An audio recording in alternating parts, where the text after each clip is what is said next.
Welcome, Blue Rockers, to Blue Rock Talk, Crypto Connie. This is Bitshares Now, and again, I get to hang out with Stan Larimer. Got an amazing crowd of fans. It's just, Stan, you're just a big star. Stan is the Godfather of Bitshares. And Stan, can you tell people who might just be joining this series a little bit about yourself? Well, I just spent my whole career in the aerospace industry and then retired and then got called out of retirement to help my son with inventing cryptocurrencies in 2013. So he's the one that does all the work. I just talk about it. Well, he's done quite a bit. I mean, he's a part of, and let me make sure I'm right here, Steemit and Bitshares and working on EOS Now and some things that you probably have never told us yet, or there's some sneaky things going on? If you read some of his articles from the past few years, he's laid out his whole game plan, and he's just working off, checking off the squares as he works towards the top. So when he's done, he'll have re-engineered everything about government and how people interact without government needing to supervise everything we do. I really, really like that, and I'm looking forward to that. How can we learn more about Dan?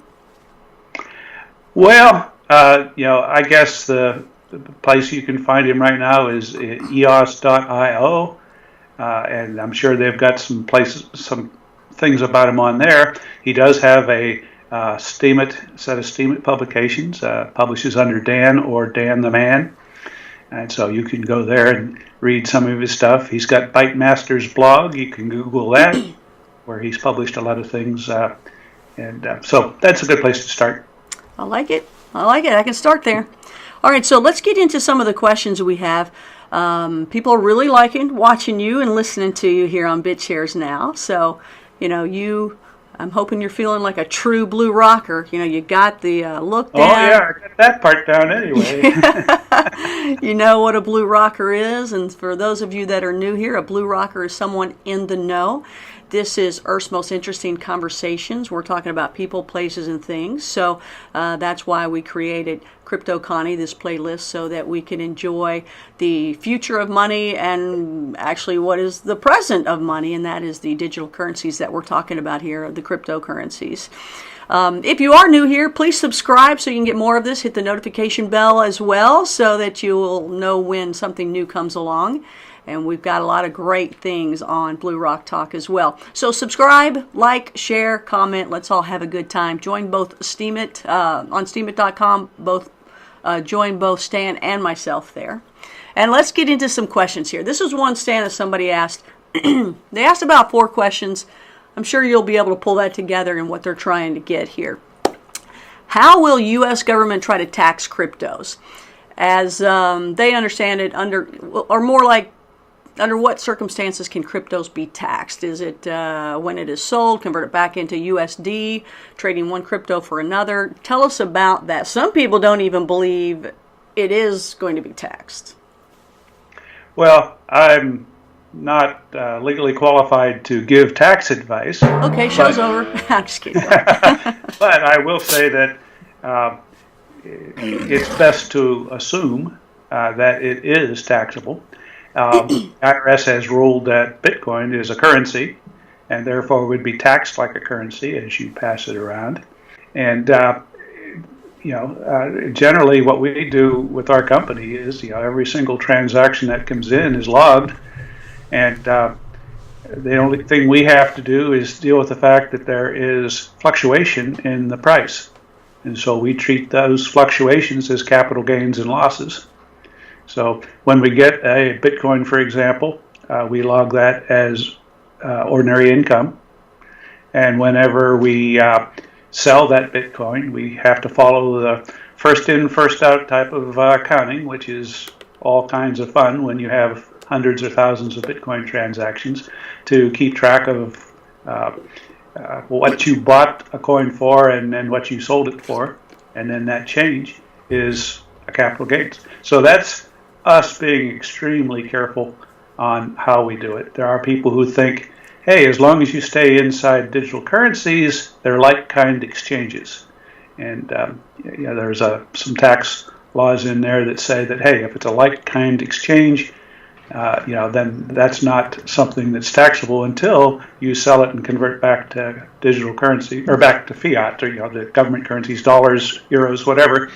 And then at the time you do that, you go ahead and declare your taxes for that. Now, some people think that they are immune from any consequences of ignoring paying their taxes on that. That's not really wise. I hear that the IRS in America is got a whole staff of people whose job it is now to figure out how to track down what people are doing in digital currency space. And on the blockchain, all your transactions are out there for everyone to see. Now, you can create a mystery account that it has some other name that nobody else knows but you, and that's fine, and you could talk to other mystery accounts, but every time you talk to an account or somebody else, or sooner or later you're going to talk to somebody that the IRS has figured out who it is, because a lot of accounts are registered different places. And as soon as they do that, they have a link back to everything that you've done, every transaction you've done. So they can analyze the blockchain, and unless you're, completely super sleuth kind of careful, you're sooner or later going to slip up and leave a trail back to you. So best to just treat it as you would treat trading stocks. And if somebody issues you a share of stock in payment for something, that's ordinary income. And you have to keep track of what price it was at the time you got it.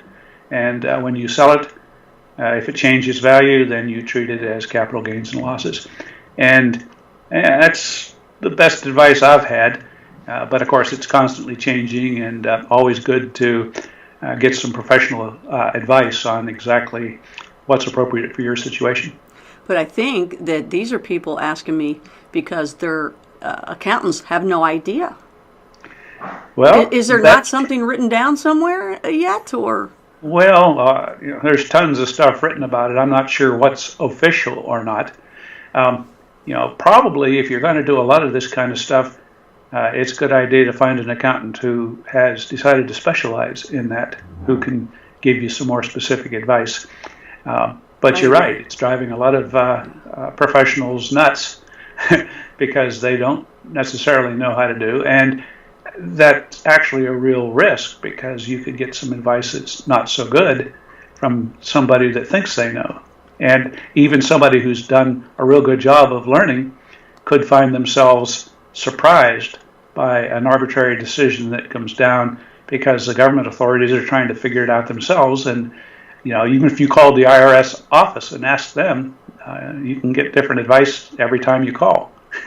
So it's something to be a little careful about. I just say abundance of caution, and tend to treat them like I'm doing trading of stocks and currencies traditionally. Everybody knows how to handle that, and I don't think anybody gets in trouble if they've got a good log of handling it, just like those other assets. Well, I know that I fill out W-9s, and I have to do things quarterly.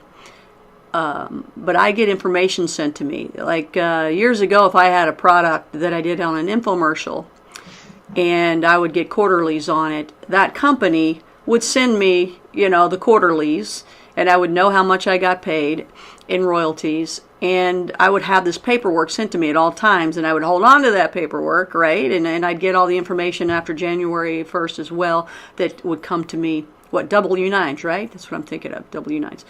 And they would send these things to me, and I would have a record from the actual other companies and things like that. So, will Bitshares send me paperwork to say, here's your information, whether it's in the mail or email? Bitshares is an unmanned company. There's nobody home. It's just software running out there, but it does log every transaction your account did, and you can go into your wallet and do a dump of essentially a spreadsheet file that has every single thing you did down through the year on it. And okay. Another place you could do is you could go to cryptofresh.org, CRYPTO fresh.org, and that will let you go look at any account out there and dump out a list of its transaction histories. So there's a couple ways you can get the data you need. Okay. All right. So, but people got to find out this stuff. You're right. It'd be great for some accountant or some tax person to go, I'm going to specialize in this. That is an open field. Somebody can make a lot of money that way. And that's where you think you're saving in the crypto world. Now you're starting to spend on the specialties at that point, right? So it's starting to do its thing. But so there is a way to go and check out how much money you've made and do it right with the IRS so you don't have any problems. Even though a lot of people are getting into this because they feel like don't have to worry about taxes, don't have to worry about the government, but you're saying, okay, maybe it seems like that kind of right now, but you better save yourself because they can't find you and track you down with this. That's right. And I'm sure it's driving them nuts to have thousands of currencies out there, and different ones work different ways, and the amount of manpower they need to track it down is probably huge. And if I were them, I would have contracted with a few people to write me special software that will analyze the whole blockchain and give me a nice dump of all the connectivity of everybody, so that all they have to do is look at their computer screen, type in your information, and it will go out there and find any evidence anywhere that you had dealt with digital currencies, and then start tracking through all those and give them a nice dump out of everything that you've done, a nice summary, so that they don't even have to think about it. It's something they check on every individual. That's what I would do if I were them, and it wouldn't be that impossible for them to do that, so I assume that's what they will do. Maybe they'll give you a call. Is there something that Bitshares could do in the future? I know you guys are constantly, changing that and tweaking that, I think. And isn't that something you could, well, you just said there's a way to find out the information and dump it out. But maybe that's kind of a neat thing to sell as well to people. Hey, all the information that happens, we're not going to mail it out to you. We're unmanned. However, here's an area where you can go and get your information for your taxes each year. That's kind of neat. I don't know if the other ones are doing that as well. Maybe they are, but I think that's nice to tell people. I think that's really good, and different exchanges building on top of that network will start to provide that type of extra service to help people with that. So if you're using the Bear blockchain directly without any middleman exchanges going through them, then you use the tools that are built in there, and those might grow over time. But you can also go to something like OpenLedger and see what tools they might be providing for their customers. And I'm involved with developing a new type of exchange that emphasizes high-quality customer support. So by this time next year, we'll have some products and services that will make this easier for people. But it's a growing industry, and we build things as we get the funding to build them. Right. Well, you do also know that that's what a lot of people are into this. They believe that they don't have to be taxed, and you're saying that's a myth. Yeah, I'm not saying that there aren't ways for a person who's a technical expert to do things that might not get caught, but I'm saying the average person is just like they're walking around with blinders on, not knowing how exposed they really are. And I would not recommend doing it because you can so easily do a transaction that immediately connects you to some other person that the IRS could go to and say, hey, you got this transaction here, and we want to know where it came from. Nice. And that's all it takes. Right. Well, one of the other questions they had asked is, when can the crypto... At least it's not a fly. I think it's my own hair. No fly zone here. As you understand it, under the circumstances, let me see. Let me read this correctly. So they're asking, once they do get involved in actually trying to make sure it's done right in taxes, when is it taxable? Is it taxable as it's a currency and going back and forth in trading, or only once you cash it out? So if you do a lot of trading one year, but you don't cash it out till the next year, is that when you do the tax part of it? And is it only taxable when it's turned into dollars? There are some people that think that way, and there is a tax theory about like-kind exchanges under which you might argue that you could do that trading digital currency is like trading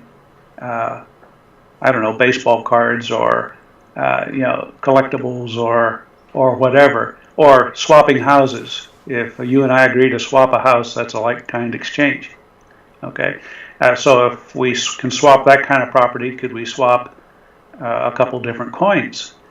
And you could argue that, hey, I could stay inside digital currencies all day and do like-kind exchanges all the time and not pay taxes until I get out. And in some jurisdictions, in some countries, maybe it works that way. It's a little bit risky because it depends on the IRS ruling in your favor that that was a legitimate like-kind trade. And so that's why I don't use that method. I prefer to play it super safe and just treat it like I'm trading ordinary currencies and ordinary stocks. Yeah, I was going to ask you that about Steam It, because I might make a penny or a half a penny on one day, and it's just, I claim it and build it into the power. But I'm like, what do I do here about taxes? But it is all recorded, I get that, but what am I going to do when I send it to my tax lady? Does she know how to do this or not, that's a hairy thing. They probably don't. They're probably terribly intimidated by it. But on the other hand, if you tell them, look, treat these as if I were trading currencies and stocks, they know how to do that. Okay, we'll charge you another $500 for doing this part of your work. But I didn't make that much. And that's why my wife does painstaking accounting with maintaining the first in and first out accounting of every single coin and currency, and every time it trades, what was the price of it at the time we did the trade, and so on. And she keeps these scrupulous logs so that if anyone wants to come and challenge, it's done to the best of our ability. Excellent. It's possible that someone will say, well, we'd rather have you had it done this way or that way, but I'd rather deal with that than having said, well, I don't have to do it, so I just ignored it. Yes. Will your wife go on camera and talk about that sometime? I'll ask her. Okay. I like that. What's her name? Pam. Pam, I hope you'll be a Blue Rocker and join us. But until now, that's Stan Larimer, and this is Connie Willis with Crypto Connie, our playlist here on Blue Rock Talk with Connie Willis and Bitshares Now. We got more to come in the future. Stay with us. Bye-bye.